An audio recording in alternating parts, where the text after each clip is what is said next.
Continuing here. Well, it's been hot as Hades around here, man. It was well over 80 degrees this morning. I mean, I get up pretty early typically. At least I've been on a trajectory. I keep getting up early, like 4:30 in the morning. But it was still hot as Hades around here. Even opening the door is still, it felt like 80 degrees outside. But miserable, just miserable, punishing heat. And, these are questions we have to take to God because they're answered. Jesus said, look, there's going to be an end of an age and the beginning of a whole new age. And it's called the renewal of all things. So when you think of all things, use your imagination because anything organically bad is going to be gone. So that's a solace I take in suffering everything out like everybody else has to. All those storms of life, the organic ones that we deal with, okay, the diseases, the natural disasters, hot, cold, okay, predation, it never ends. The sun is too bright, okay, it's blinding people, giving them cataracts. Okay, there's a lot of negative things on planet Earth that need to be changed. Thorns on a rose, use your own imagination. Aphids on a rose, okay, all that, all plant diseases, animal diseases, okay, and people say, well, how could that work? Okay, you know what, use your imagination. When the earth is populated to God's satisfaction, for example, he simply pulls a fertility seed. Do you understand? This is a God that set the universe in motion. And this kind of brings me back into what I was talking about earlier, about God being able to do anything, metaphorically, allegorically, figuratively speaking, or literally. This business with people seeing UFOs, some of those might be like demon beings. They might be visitors from another planet, tourists, like interplanetary tourists. And some of them could be angelic beings because God has different beings for different purposes. And there are definitely more powerful beings. I firmly believe that. So when I talk about God putting his foot down and how he's not a paper tiger, you got to understand that. When he said you can silence the disciples, you're going to silence me? Oh, I feel so blessed to have been born in America and have my free speech rights, a constitutional right. Okay, oh, thank God. Thank God. I feel so sorry for anybody not born in America and you don't have that right. But I'm sure as hell going to use it or lose it, man. So that's what I'm doing here. I'm everybody's friend. Remember, nobody has anything to be threatened by me. That's my choice. I'm not a threat to any man. I'm every man's friend. That's every man's prerogative, every man's choice to be that person. It's your choice. What's the worst that anybody has to face from me? I'm going to put you in an ethics rehabilitation center. Hell, maybe sometimes I belong there. I need a little extra guidance, a little help here. Yeah, you see my behavior is unacceptable by society, let's say. I'm struggling. Yeah, I was jealous and this guy and I punched him and had to do it with my wife and, and society says that's unacceptable. Yeah, I was wrong. But you see, the laws of man are based on morality, ethics. And then we're going to say, oh, you're religious because you believe. Am I? All the laws of our land are supposed to be based on this thing called ethics and morals. And right and wrong, right? Yet look at the absence of laws where we should have laws. Just at the federal labor department, like I keep pointing, I'm pissed off about that. Yes, they balkanized my nation. I hate that. We're a union. United States of America, for God's sake. Minimum wage should be the same all over this damn country. Federal minimum wage. And if you don't heed to it, by it, you are going to do some hard time in federal penitentiary. Right, but me, see, there won't be any federal penitentiaries. There won't be any jails. There won't be any prisons. There'll just be ethics rehabilitation centers. You see, it's wrong. If you're not treating your employees, your servants, your slaves, the way you want to be treated, then you belong in an ethics rehab center. You understand where I'm coming from? I say, let's solve the problems we can solve. Why not? If you're not fighting the good fight somehow and trying to fix things and make them better for somebody else, even if you're removed from it, you say, oh, well, it doesn't affect me, not my problem. Leave it to somebody else, their problem. Be like me, do what I do. It doesn't work that way. You can't. And then stand before your owner someday. That's it, man. Who gave you your brain? Who gave you the wherewithal to succeed at whatever you do, to get to where you have. Who did you create yourself? What do you know about creating a human being? From scratch. No sperm, no egg, no, scratch.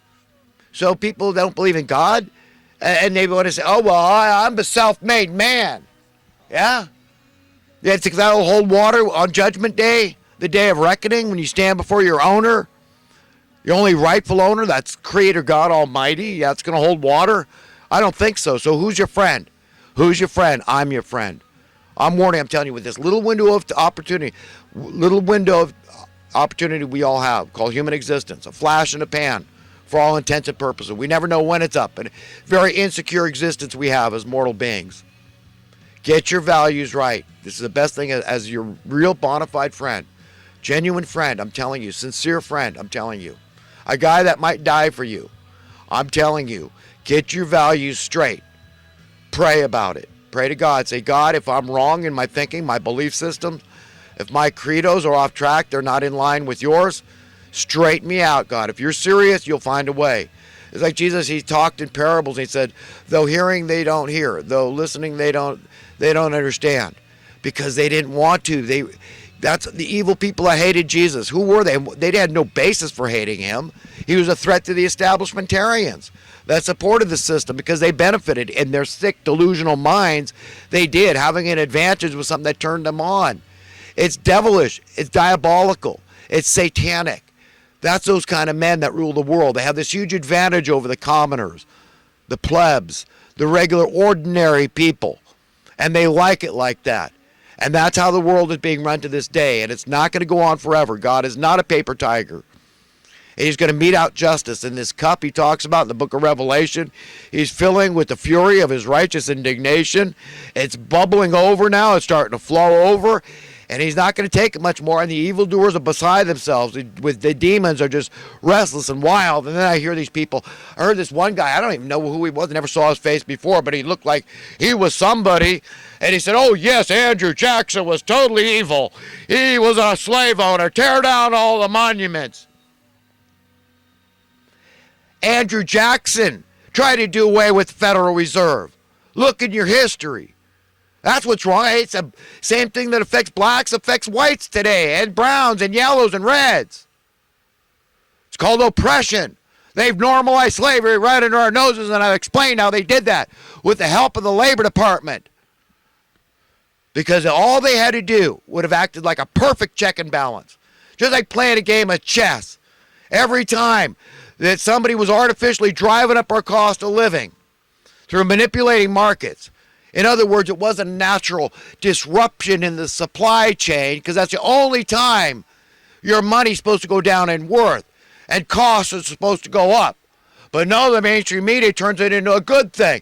Oh, the value of your house went up. It's an essential human need, for God's sake. It's just like food. Could you imagine them telling you, hey, the value at the grocery store went up on your food. It's a good thing. Yeah, how stupid. I mean, you understand what I'm saying? The last few grains in the hourglass for these evildoers is running out. People are getting it. They're being empowered by the truth, the whole truth, and nothing but the truth. And the book of Daniel, the 12th chapter, the last chapter of the book of Daniel, alludes to this very directly, about the knowledge being increased greatly, like exponentially, manyfold. And this is what they hate, because you can't stop it. It's a snowball that's traveling down the hill, and it's picking up steam and momentum and getting bigger and bigger and bigger. That's the hand of God. That's a finger of God coming at these evildoers. They know their time is short, and that's why they're so pissed off. All of them, they're going to start acting crazy. Anybody that's on that side that wants to protect the establishment, because they look at their ledger, they look at their account, okay, they say, hey, well, it's getting better for me. Shut up, man. Support this. We're going to ride this wave as far as we can. We're going to push this envelope as far as we can. We're going to kick this can down the road as far as we can. As long as it's working to my benefit, I'll support it. I'll be a good mouthpiece for it. I work for the mainstream media. They're allowing me to afford a middle-class lifestyle. Hey, if you can't beat us, join us. Get on the bandwagon, idiot. Be pragmatic. Have some common sense. Go get an education. Be successful. Stop whining. Stop complaining. Fit in, comply, conform, capitulate. Acquiesce. Oh, I get it. I get it very well. You think I'm too stupid? You think I can't learn something where I can make gobs of dough? Now, is that the person I want to be? I want to be approved from on high. He's the granter of happiness. I want to be happy. I want to serve him above all else. I just want to be his friend. It's easy. His yoke is easy, his load is light. That's a true path of least resistance. God's over here in this cool, clean waters, pure, and he's calling all of us, drawing us. Come out of Babylon. Come out of the muddy, bloodied waters. You know how much easier it is to muddy and bloody waters than it is to clear them out. But that's what we're all tasked to do. We're all asked to sort things out and how to figure this thing out. We want it to make sense somehow. We want it to make sense that the Kardashians are worth these multi-billions, and it's fair. They're just more blessed, and all these athletes and rappers and actors and comedians. It all makes sense that these people deserve these huge sums of money. It's just this imbalance as well. It makes sense somehow. See, we want to. We deeply want to. We want things to make sense so we can sort them out in our minds. But only God can do that for us. And it starts with saying, God, give me right values. Praying humbly and saying, God, please, if I'm wrong in my belief system, because I don't want to go to Hades. I don't want to, accidentally I ended up there. Because I chose ignorance as bliss. Because I was trained to choose ignorance as bliss. I mean, don't hurt me with the truth. Don't hurt me with your fancy lingo. Okay, I'm an educated man. I went to college. I got a degree. You're the loser. I'm a winner. I'm successful. Yeah, it's all about money. Duh. It's all about money. Duh. Don't you get it, idiot? Oh, I get it. I get it. I know the score. And I'm telling you, as a friend to everybody, I say you better have right values, and those values have to be sanctified from on high. That's why we've got to pray about stuff. We've got to ask God. We've got to talk it over very intimately as a friend. Know he's there. Know he cares about the least little thing in your life, and he knows everything. You could deceive everybody. You could lie to everybody, including ourselves. I believe we're born masters of self-deceit. But we're never going to BS God. We're never going to pull the wool over his eyes. Oh, no, we're not. And he knows our sin. He knows our evil. He knows that we're money lovers, all of us. All of us. Every one of us. If somebody said, here's $10. Okay, or here's a bite of your favorite food. Even our least favorite food. What are you going to take if you're hungry? You going to take the $10? Go buy yourself a nice meal? Or are you going to take the bite of food? Every human will take the $10. But if you did that to any other creature on the face of the earth, what are they going to take?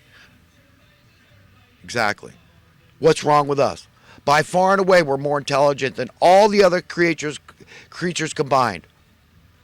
Can't hold a candle to our intellect. Hell, we got toys on Mars, dolphins, monkeys. You show me. When you do that, you get back to me, okay? When you can learn different languages. When you can learn human and speak it. Get back to me, dolphins. Get back to me, monkeys. No, we're made in the image and likeness of God. We're the only creature. And yet we're under this yoke, this burden, this satanic burden.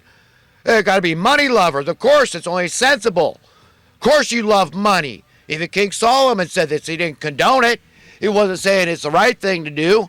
But he was saying it as it was. Money is the answer for everything. Yes, we're money lovers. And we got to confess it to God.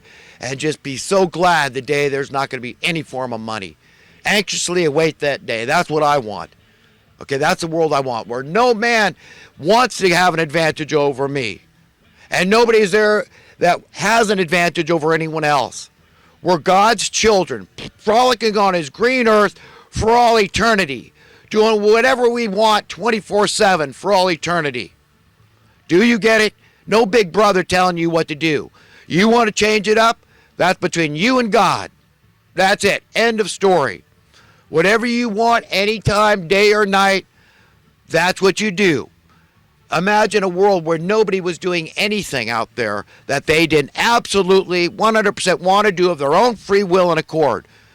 What a departure from this current paradigm where people are miserable in their jobs. My job's getting very difficult with the health issues I'm having now. I feel like I'm going to die outside working in this weather. Miserable. I can barely walk anymore. I have the disabilities fighting with me over this. Oh, it's not bad enough. Hey, what is it? If you're in a wheelchair, anybody can be able. I mean, there's really, you could say nobody's disabled. Everybody can do something. You don't trust me? I'm telling you I want help. I'm telling you I'm an American citizen. I've worked my ass off since I was 15 years old. And before that, I worked for my parents in their health food stores. I've been serving humanity all my life. And you say, let's give this guy a hard time. We don't believe anybody. No, it's just the way it is. That's what I'm going through right now. Yeah, I got a lot of issues with the system. I really do. And I think we all have a right to ask, whose planet is this anyhow?